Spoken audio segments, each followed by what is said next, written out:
उदयपुर संभाग के साथ देश प्रदेश की तमाम बड़ी खबरों को देखने के लिए सब्सक्राइब करें टी न्यूज, खबर हर कीमत पर। लठमार, पत्थरमार और कोड़ामार होली के बारे में सभी ने सुना है, लेकिन बारूद की होली की अनूठी परंपरा के बारे में कम ही लोग जानते हैं।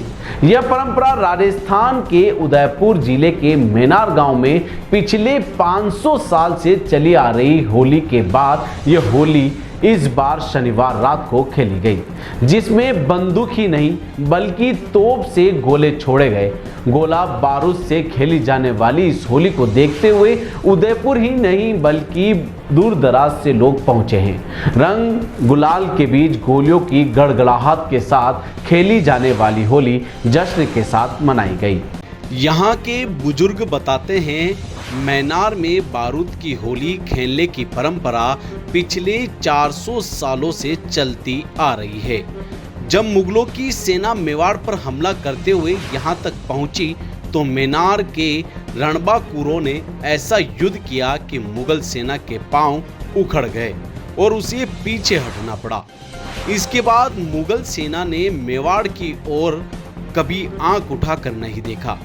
उसी परिदृश्य की याद को ताजा करने के लिए यहाँ बारूद की होली खेली जाती है। उसी परिदृश्य की तर्ज पर मेनार के मुख्य चौक पर अलग अलग रास्तों से सेना की वेशभूषा में स्थानीय ग्रामीण हाथों में तलवार और बंदूक थामे आते हैं। उदयपुर से करीब 45 किलोमीटर दूर मेनार गांव में होली के बाद तलवारों को खनकाते हुए बंदूक और तोप से छोड़े गोलों की गड़गड़ाहट के बीच युद्ध जैसा दृश्य जीवित हो उठता है। उसी परंपरा के तहत शनिवार रात भी तोपों ने कई बार आग उगली। बंदूकों से गोलियों के धमाके कई घंटों तक होते रहे। रण में योद्धा की भांति यहाँ के स्थानीय लोग शौर्य का परिचय देते हुए होली खेलते रहे।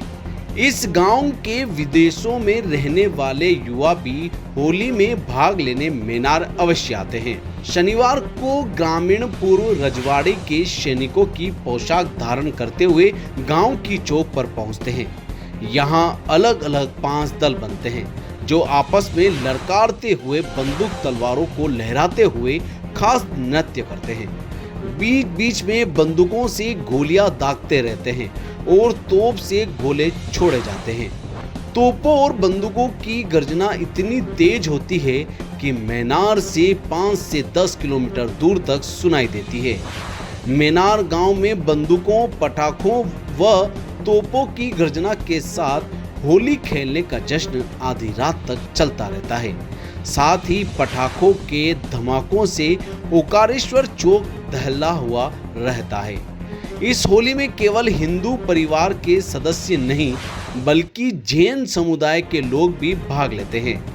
होली के बाद जब बारूद की होली खेली जाती है तो ग्रामीण पूरे मेनार को रोशनी से उसी तरह सजाते हैं जैसे दीपावली पर्व बनाया जा रहा है।